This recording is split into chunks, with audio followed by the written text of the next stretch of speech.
ഗീതയുടെ അച്ഛൻ ഇവിടെ വന്നിരുന്നോ? ഏത് ഗീത? അച്ഛനാർ ഇവിടെ വന്നിരുന്നോ ചോദിച്ചേ. നീ എന്നെ ചോദ്യം ചെയ്യുന്നു? ആരാടാ ഈ അച്യുതനാരെന്ന് പറയുന്ന നരപ്പാളി? ഞാൻ സ്നേഹിക്കുന്ന പെണ്ണിന്റെ അച്ഛൻ. റിട്ടയർഡ് ജഡ്ജി വസുന്ധര മേനന്റെ മകന് സ്നേഹിക്കാൻ വെറും ഒരു പീറവാദ്യാരുടെ മകളോ? ലജ്ജയില്ലേ നിനക്കിത് പറയാൻ? ജഡ്ജും വാദ്യാരൊന്നും ഇവിടെ പ്രശ്നമല്ല.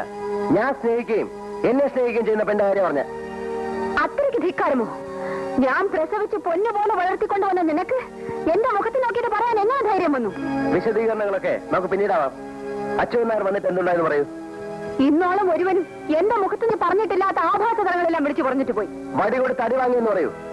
ഇല്ലെങ്കിൽ കൊട്ടാരക്കര ആ മനുഷ്യൻ ഇവിടെ വന്ന് ഈ ബംഗ്ലാവിൽ കയറിയെന്ന് അമ്മയോട് പറഞ്ഞിട്ട് പോവില്ല.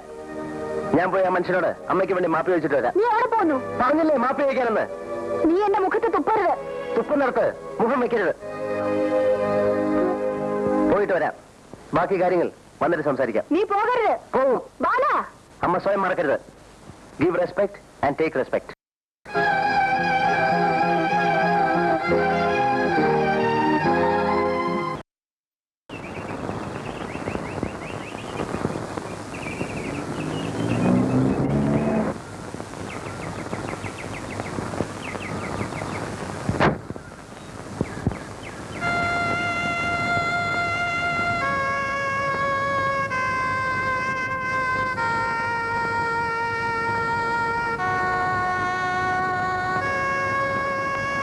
നമസ്തേ.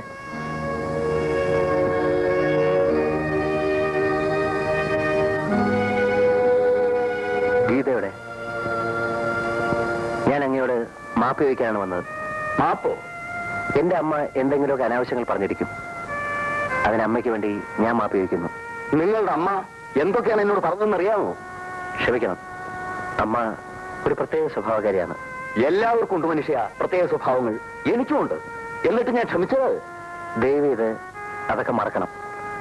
മനസ്സിന് വിഷമമുള്ള കാര്യങ്ങൾ വീണ്ടും വീണ്ടും ഓർമ്മിക്കാതിരിക്കുകയും പറയാതിരിക്കുകയും ചെയ്യുന്നില്ല ഭംഗി. സ്വന്തം കാര്യത്തിൽ ഈ വേദാന്തം മറന്നുപോകും. അതുപോട്ടെ, മാപ്പറയാനല്ലേ വന്നത്. പറഞ്ഞു കഴിഞ്ഞിരിക്കുന്നു. നിങ്ങൾ പോവാ. എനിക്ക് ട്യൂഷനുള്ള നോട്ട് തയ്യാറാക്കണം. ഒരു കാര്യം കൂടെ പറയാനുണ്ട്. അത് കുറച്ചുകൂടി കഴിഞ്ഞ് പറഞ്ഞാൽ മതിയെന്നാണ് കരുതിയിരുന്നത്. ഉണ്ടായത് എന്തൊക്കെയാണെന്ന് ഗീത പറഞ്ഞിരിക്കും. എന്തൊക്കെയോ പറയുന്നത് കേട്ടു. അപ്പോൾ പിന്നെ വിശദീകരണത്തിന്റെ ആവശ്യമില്ല.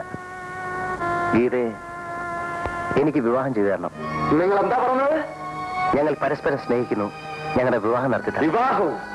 എന്റെ ഈ ശരീരത്തിൽ ജീവനുണ്ടെങ്കിൽ മോളെ, അച്ഛൻ എന്നോട് സ്നേഹമുണ്ടെങ്കിൽ നിന്നെ പേരടിശീന്ന് വിളിച്ച സ്ത്രീ അവിടെയുള്ളത്. ഞാൻ അങ്ങനെയല്ലെന്ന് അറിയാവുന്ന ഒരു പുരുഷൻ കൂടി അവിടെ ഇല്ല അച്ഛാ. എന്റെ ബാലേട്ടൻ. മോളെ, അവരൊക്കെ വലിയവരാ, നമ്മൾ പാവങ്ങളാ. അതിന്റെ ബുദ്ധിമുട്ട് ഗീത അനുഭവിക്കേണ്ടി വരില്ല. അനുഭവിക്കേണ്ടി വന്നാൽ തന്നെ സാരമില്ല അച്ഛാ. സഹിക്കാൻ എനിക്കറിയാം. മരിച്ചുപോയ അമ്മയെ ഓർത്തെങ്കിലും അച്ഛനെതിരെ പറയരുത്.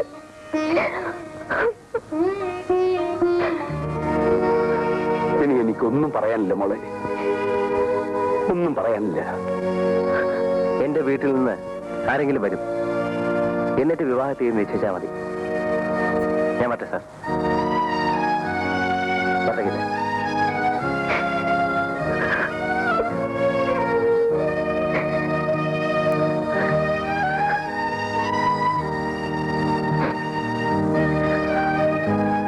മോളെ, ഒന്നുകൂടെ ആലോചിക്കുമോളെ.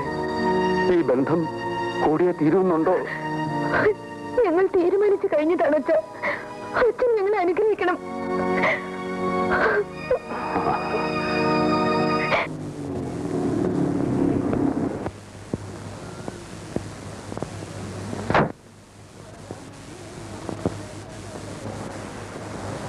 നിൽക്കവിടെ. മാപ്പ് പറഞ്ഞോ? പറഞ്ഞു. എന്നിട്ട് തന്നോ മാപ്പ്? തന്നു. മാപ്പും വാക്കും തന്നു. വാക്കോ? അതെ, മകളെ വിവാഹം ചെയ്തു തരാമെന്ന് വാക്ക് തന്നു. പ്ലീസ്. അമ്മയ്ക്ക് പ്രഷറിന് അസുഖമുള്ളതാണ്. കൂടുതൽ സ്ട്രെയിൻ എടുത്താൽ ബുദ്ധിമുട്ട് എനിക്കാണ്. ആശുപത്രി ഇരിക്കാൻ ഞാൻ വേണം. മരിക്കട്ടടാ. എനിക്കിനി ജീവിച്ചിരിക്കണമെന്ന് ആഗ്രഹമില്ല. എന്റെ സമ്മതമില്ലാതെ നിനക്കിഷ്ടമുള്ള ആർക്കെ നീ വിവാഹം ചെയ്യുമല്ലേ? ആ ചോദ്യം ഒന്ന് തിരിച്ചിട്ടൂടെ അമ്മേ? ഞാൻ വിവാഹം ചെയ്യാൻ പോകുന്ന പെണ്ണിനെ അമ്മ അങ്ങോട്ട് ഇഷ്ടപ്പെട്ടാൽ കാര്യം തീർന്നില്ലേ? നീ വിവാഹം ചെയ്യാൻ പോകുന്ന ആരെയാണെന്ന് ഞാൻ നിശ്ചയിച്ചിട്ടുണ്ട്. അവർക്ക് വാക്കും കൊടുത്തിട്ടാണ് ഞാൻ പോകുന്നത്. അവിടല്ലേ കുഴഞ്ഞു പോയത്? അമ്മ ഈ വാക്ക് മാറ്റി പറയണ്ടേ? ഞാൻ വാക്ക് മാറ്റാനോ? നിന്നെ പ്രസവിച്ച ഞാനാണെങ്കിൽ കൊടുത്ത വാക്കിന് മാറ്റം ഉണ്ടാവില്ല. ഇതിപ്പോ ആകെ കുഴയല്ല അമ്മേ. അല്ല, അമ്മ കണ്ടുവച്ചിരിക്കുന്ന പെണ്ണ് ഏതാണെന്ന് അറിയാത്തത് കൊണ്ടാണ് നീ ഇങ്ങനെയൊക്കെ പറയുന്നത്. ഏതാണാവോ പെണ്ണ്? ഉണ്ണേട്ടന്റെ സഹോദരി രാധിക. വെരി ഗുഡ്, നല്ല പെണ്ണ്. വിദ്യാഭ്യാസമുണ്ട്, സൗന്ദര്യമുണ്ട്, സ്വത്തുണ്ട്, കുടുംബ പാരമ്പര്യമുണ്ട്. ഇനി എന്ത് വേണം? സ്നേഹം വേണം. അതില്ലമ്മേ. സ്നേഹിക്കുന്നത് ഞാനും ഗീതയും തമ്മിലാണ്. ഗീത? അവളുടെ പേര് അവിടെ വേണ്ടി പോരുത്. ഞാൻ ജീവിച്ചിരിക്കുമെങ്കിൽ അവളോട് വരില്ല. ഞാൻ ജീവിച്ചിരിക്കുമെങ്കിൽ അവളിവിടെ വരും. ചേച്ചിക്ക് എന്ത് വേണം? നിനക്ക് അമ്മയുടെ മുന്നിൽ ഒന്ന് തോറ്റു കൊടുത്തൂടെ? നമ്മുടെ അമ്മയല്ലേ. അമ്മയുടെ മുന്നിൽ തോൽക്കുന്ന മക്കൾക്ക് നന്മ മാത്രമേ ഉണ്ടാകൂ.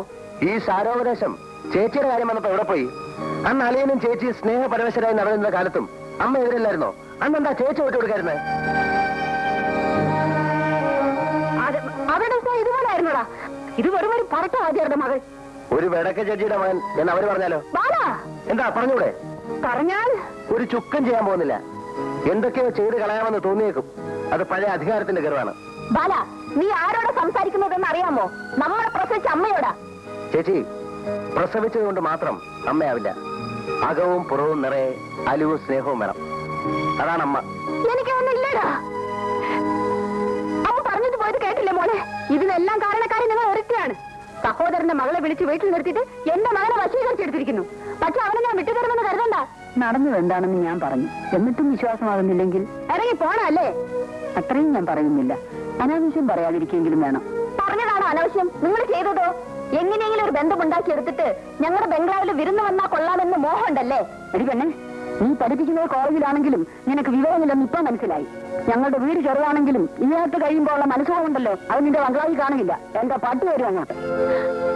നോക്ക്, കാലില്ലെങ്കിലും വാലിലൊന്ന് വീഴുന്ന കേട്ടില്ലേ? എന്റെ കാലേ മുറിഞ്ഞിട്ടുള്ളൂ, നാവ് മുറിഞ്ഞിട്ടില്ല. ആ നാവോട് ഞാൻ മുറിച്ചെടുക്കും. സൂക്ഷിച്ചോ. വരുമോളെ. അവർക്ക് എന്താ തന്നെ ഭ്രാന്ത് അല്ലാതെന്താ? ഈ കണക്കിന് ഈ സ്ത്രീ നിരപരാധികളായ എത്ര പേരെ തൂക്കി കൊന്നു. ഞാൻ ഉടനെ പുറപ്പെടണമെന്ന് സുലോചന ഫോൺ ചെയ്തപ്പോഴേ വിചാരിച്ചതാ ഇവിടെ എന്തെങ്കിലും കുഴപ്പമുണ്ടായിട്ടുണ്ടാവുമെന്ന്. ഇനിയിപ്പോ എന്താ ഇതിന്റെ പരിഹാരം? സുലോചനക്ക് എന്തെങ്കിലും പറയാനുണ്ടോ? എനിക്കൊന്നേ പറയാനുള്ളൂ. അമ്മയെ വേദനിപ്പിക്കരുത്. മകനെ വേദനിപ്പിക്കരുത്. വേദനയ്ക്ക് അമ്മയും മകനും എന്നുള്ള വ്യത്യാസമൊന്നുമില്ല. നിങ്ങൾ തമ്മിൽ എന്തിനാ അവരെ തർക്കിക്കുന്നത്? ആളുകളോടൊരു കാര്യം ചോദിച്ചോട്ടെ. ഈ സ്നേഹത്തിൽ തന്നെ ഉറച്ചു നിൽക്കാനാണോ ഉദ്ദേശം? മാറ്റമൊന്നുമില്ലല്ലോ. ഞാൻ മരിക്കണം. അതേതായാലും വേണ്ട. ഞാന് അമ്മയോടൊന്ന് സംസാരിക്കാം. പ്രയോജനമില്ലല്ലയാ. അമ്മ എന്ന സ്നേഹത്തിനെതിരായിരുന്നു. സംശയമുണ്ടോ നിങ്ങൾക്ക്? സ്വന്തം അമ്മയെ കുറിച്ച് ഇങ്ങനെയൊന്നും പറയരുത് ബാല. തെറ്റ് അമ്മ ചെയ്താലും അച്ഛൻ ചെയ്താലും തെറ്റ് തന്നെ. ചെറുപ്പത്തിൽ അച്ഛൻ മരിച്ചു. അങ്ങനെ അമ്മയ്ക്ക് നഷ്ടപ്പെട്ടൊരു ജീവിതം സ്വന്തം മക്കൾക്ക് പോലും കിട്ടുന്ന അമ്മയ്ക്ക് ഇഷ്ടമല്ല. അതുകൊണ്ടല്ലേ കല്യാണം കഴിഞ്ഞിട്ടും ചേച്ചി ഇവിടെയും അളിയൻ അവിടെ ആയിട്ട് കഴിയേണ്ടി വരുന്നത്. ഞാനവിടെ കഴിയുന്നത് ഞാൻ ജോലി ചെയ്യുന്ന കോളേജ് ഇവിടെ ആയതുകൊണ്ടാ. അവിടെയുള്ള കോളേജിലേക്ക് സ്ഥലം മാറ്റം വാങ്ങണമെന്ന് അളിയൻ പറഞ്ഞല്ലോ. അമ്മ സമ്മതിക്കാഞ്ഞിട്ടല്ലേ? സത്യം അളിയ? എന്റെ പൊന്നളിയ, ഞങ്ങൾ തമ്മിൽ കാണുന്നത് തന്നെ വല്ല വിഷുവിനും സംക്രാന്തിക്കും ഒക്കെയാ. ആ സമയത്ത് എന്നെ കൊണ്ടുള്ള സത്യം എല്ലാം പറയിപ്പിച്ച് ഞങ്ങളെ കഴിഞ്ഞ് പാറ്റായിട്ടിട്ട് അളിയ എന്തോ കിട്ടാനാ? നിങ്ങൾ സ്നേഹിച്ചു. അമ്മയ്ക്ക് അത് ഇഷ്ടമായില്ല.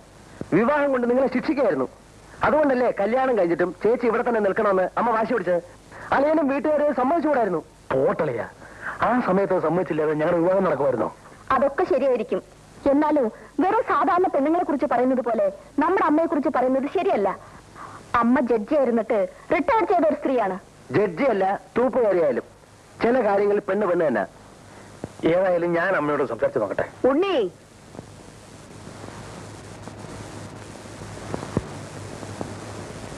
നിനക്കെന്താ സംസാരിക്കാനുള്ളത്? ഇവൻ പറഞ്ഞതെല്ലാം ഞാൻ കേൾക്കുന്നുണ്ടായിരുന്നു. അതിനൊന്നും ഇപ്പൊ ഞാൻ മറുപടി പറയുന്നില്ല. ഇക്കാര്യത്തിലുള്ള എന്റെ അവസാനത്തെ തീരുമാനം മാത്രം പറഞ്ഞേക്കാം. ഞാൻ വാക്കുകൊടുത്ത പെണ്ണിനെ ഇവൻ വിവാഹം ചെയ്യണം. രാധികയെ. ഇല്ലെങ്കിലോ? നീ ഈ വീട്ടിൽ താമസിക്കില്ല.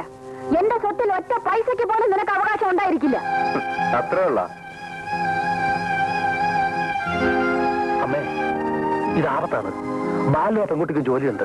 അവർ രജിസ്റ്റർ വിവാഹം ചെയ്ത് മീനാക്ഷിയുടെ വീട്ടിൽ താമസമാക്കിയാൽ നമുക്ക് എല്ലാവർക്കും നടക്കരാ. അത്രയ്ക്ക് കടുപ്പം അവനില്ല ഉണ്ണി. ആ പെണ്ണ് തൽക്കാലത്തേക്ക് ഒന്ന് അവനെ വഷളാക്കിയെന്നേ ഉള്ളൂ. അത് ഞാൻ തിരുത്തിയെടുക്കും. ബാലൻ എവിടെ പോകുന്നു? അളിയോടാ ചോദിച്ചു എവിടെ പോകുന്നെന്ന്. വിവാഹം കഴിയുന്നവരെ ഗീതയുടെ വീട്ടിൽ താമസിക്കും. അത് കഴിഞ്ഞ് വാടക വീട്ടിലേക്ക് മാറും. അമ്മേ, ബാലിനെ വിളിക്കമ്മേ. വിളിക്കമ്മേ. ബാല,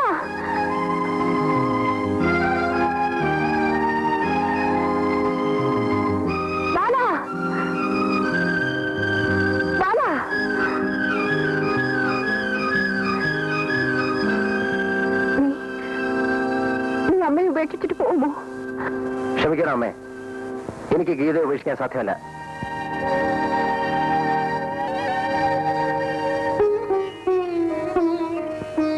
അമ്മേ, ബാലിന്റെ ഇഷ്ടം നടക്കട്ടെ അമ്മേ. സമ്മതമാണെന്ന് പറയൂ. ഞാനാ പറയുന്നത്. പ്ലീസ്.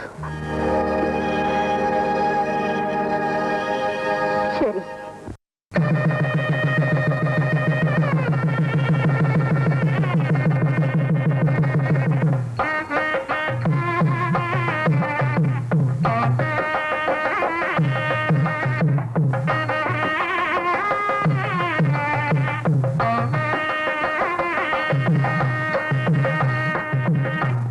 കഴിഞ്ഞതെല്ലാം കഴിഞ്ഞു. പറഞ്ഞതെല്ലാം ക്ഷമിക്കണം. അമ്മയില്ലാതെ വളർന്നതായവള്. എന്നിട്ടും ദുഃഖം എന്താണെന്ന് ഞാൻ അറിയിച്ചിട്ടില്ല. ഇവളെ ഞാൻ അങ്ങോട്ട് ഏൽപ്പിക്കുന്നു. മോളെ,